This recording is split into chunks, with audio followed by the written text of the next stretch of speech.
رسول پاک صلی اللہ علیہ وسلم احساس والے نبی ہیں، اور احساس حضور نے امت کا کیا، احساس والی زندگی گزاری، ہر لمحہ محبوب پریشان رہے۔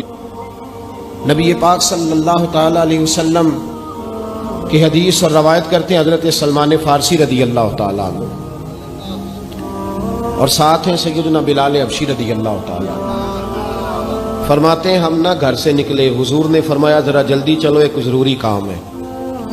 فرماتے ہیں بڑی تیزی کے ساتھ آج روٹین سے ہٹ کر محبوب نے تیز تیز قدم مبارک اٹھائے، تیز تیز، اور فرماتے ہیں ایک گلی ہم نے کراس کی، دوسری گلی میں جو پہنچے تو پھٹے پرانے کپڑے، سادی سی بی بی، اور حالت بتاتی تھی کہ بیچاری کسی غریب گھر کی ہے۔ وہ سڑک پہ کھڑی تھی اور رو رہی تھی۔ میرے کریم رسول نے فرمایا بلال اسے پوچھو کیا مسئلہ ہے، کیوں روتی ہے؟ تو حضرت سلمان عرض کرتے ہیں میں نے کہا حضور میں پوچھ لیتا ہوں، آپ جائیے، کام بڑا ضروری ہے جو نکلیں، میں معلومات کرتا ہوں۔ تو محبوب نے فرمایا نہیں، اس کے آنسو پوچھنے سے ضروری کوئی کام بھی نہیں، پہلے اس کی داد رسی ہوگی، اسے پہلے پوچھا جائے گا۔ روتے نہیں رہتے لوگ گھروں میں، لوگ گزر نہیں جاتے چپ کر کے؟ کتنے لوگ تڑپتے، کون احساس کرتا ہے؟ نبی پاک سید عالم صلی اللہ علیہ وسلم رکے اور اس خاتون سے پوچھا کیا بات ہے؟ اس نے کہا کہ بات کوئی بھی نہیں، میرا ایک ہی موٹا سا مسئلہ ہے۔ کہا وہ کیا؟ کہنے لگی میں غریب ہوں، اور غریبی بذات خود بہت بڑا گناہ ہوتی ہے، لوگ بڑا جرم سمجھتے ہیں اس کو بذات خود۔ میں نے شروع میں کہا نا کہ مذہبی سٹیج کی بھی صدارت غریب آدمی نہیں کر سکتا، کیونکہ غریب جو ہوا جد کول دتھی ہونی انہیں نیڑے بہنا ہے نا جی، جد کول نہیں انہیں تو پیچھے جا کے بہنا اینڈ تے جد کول کیڑا دتھی ہے۔ اس سٹیج پہ بھی غریب آدمی کی صدارت نہیں ممکن ہو ہی نہیں سکتا۔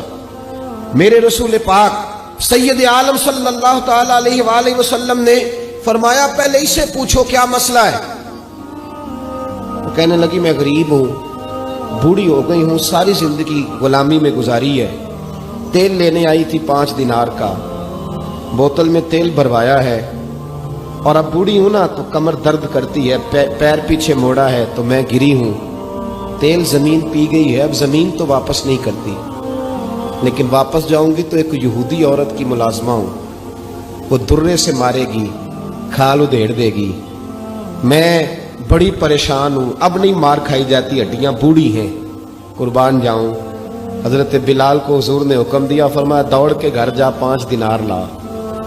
فرماتے ہیں 5 دینار لائے، تیل خرید کے دیا، وہ پھر رونے لگی۔ فرمایا آپ کیوں روتی ہے؟ اس نے کہا بتایا نا غریب ہوں، غریب کا جرم کوئی نہیں ہوتا، لیکن پیس دیا جاتا ہے، پھر بھی مار تو اب بھی پڑے گی، اب کیوں پڑے گی؟ تو عرض کرنے لگی محبوبہ مار اس لیے پڑے گی کہ دیر سے کیوں آئی ہے۔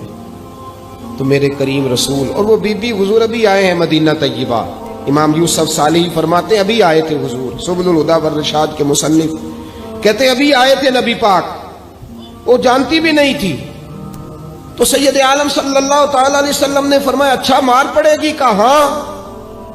او بھائی کونسلر جو کل آپ کو کہہ رہا تھا نا میں آپ کا خادم ہوں، کونسلر بے گناہ، بلکہ ہمارے SHO صاحب اگر چودھری پہ پرچہ آ جائے تو اس کو ٹیلی فون کر کے پوچھتے ہیں صاحب جی تہاڈے خلاف درخواست آئی ہے، کی کرنا ہے؟ تو غریب آدمی بیچارہ، اس کی غلطی یہ تھی کہ وہ غریب تھا تو اس نے ریڑھی لگا لی چوک میں، اس کو دبوچ کے لے گئے، تینوں پتہ نہیں ایتھے نہیں کھلوئی دا، تو اس کے پاس کل انویسٹمنٹ ہی 5000 تھی، سارا لے گئے۔ پھر وہ کونسلر صاحب کے پاس چلا گیا، سر میرے نال چلے آ جائے ذرا میں تھانے جانا ہے۔ انہوں نے کہا گڈی کرائی آ، پیسے ہیں نہیں ایویں تھانے جائی دا ہے۔ اب وہ گاڑی لایا ہے، پتہ نہیں کہاں سے لایا ہے، تھانے پہنچا ہے، اور یہ ہے ہمارا حال کہ وہ SHO بھی بیٹھا ہے کرسی پہ اور کونسلر بھی کرسی پہ بیٹھا، اور وہ غریب پیروں میں بیٹھا ہے اور ہاتھ باندھ کے کہہ رہا میری ریڑھی دے چھڈو، میریاں 4 دھیاں نے تو میں شامی کھانا کھڑنا ہے۔ کدھر گیا امت کا وہ ذوق؟ ساری زندگی نعتیں سننے والوں بتاؤ تو صحیح نعت نے تاثیر کیا دی ہے روح؟ اگر ابھی بھی گھاڑی غریب کے پاس کھڑی نہیں ہوتی تو پھر کیا اثر ہوا ساری زندگی نعت سننے کا؟ میرے مصطفیٰ کریم سید عالم صلی اللہ تعالی علیہ وسلم نے فرمایا اس خاتون سے یہاں کونسلر ساتھ نہیں جاتا، کہتا ہے کر دیا ٹیلی فون، سویرے 9 بجے پہنچ جانا، اور کائنات کی سب سے معزز شخصیت حضرت سیدنا بلال حبشی رضی اللہ تعالیٰ عنہ فرماتے ہیں میرے نبی پاک نے فرمایا بی بی چل میں تیرے ساتھ چلتا ہوں. گویا اللہ کی ساری رحمتیں اس کے ساتھ ساتھ چلنے لگی.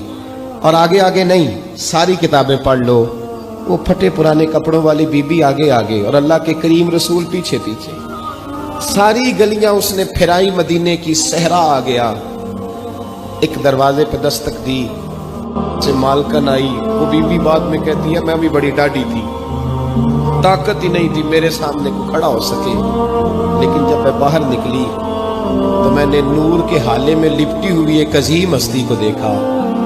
فرماتے محبوب کے گورے چٹے رنگ کے اوپر کالی زلفیں اور محبوب پاک کی مقدس آنکھیں جب تک بات کرتے رہے نظریں زمین پہ جھکی رہی. شرم و حیا والے رسول نے بڑے میٹھے، بڑے دھیمے، بڑے خوبصورت لہجے میں کہا.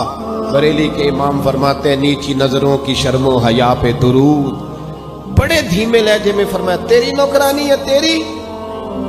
عورت کہتی ہے میں تو حضور کے جلووں میں محو ہو گئی کہ سادگی میں اتنا حسن میں نے دیکھا ہی نہیں، تیری نوکرانی ہے. کہا تو میرے محبوب نے فرمایا بیچاری کی غلطی کوئی نہیں، اسے مارنا نا، اس سے تیل گر گیا تھا، نیا خریدتے دیر ہو گئی، رو رہی تھی تو میں سفارش کرنے آیا ہوں.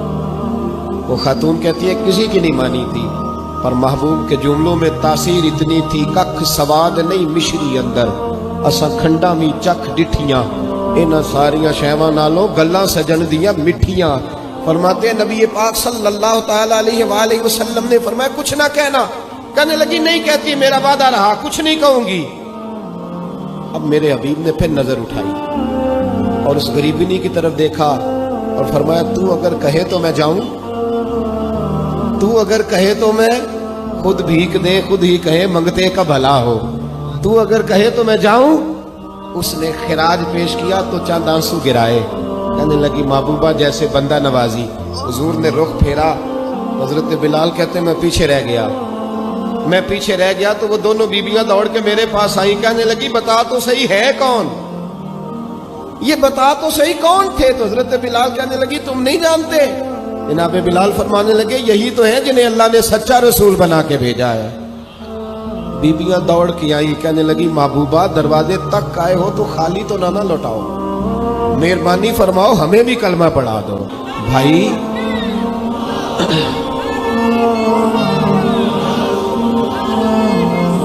اگر دولت احساس ہے نا پھر تو زندہ ہے.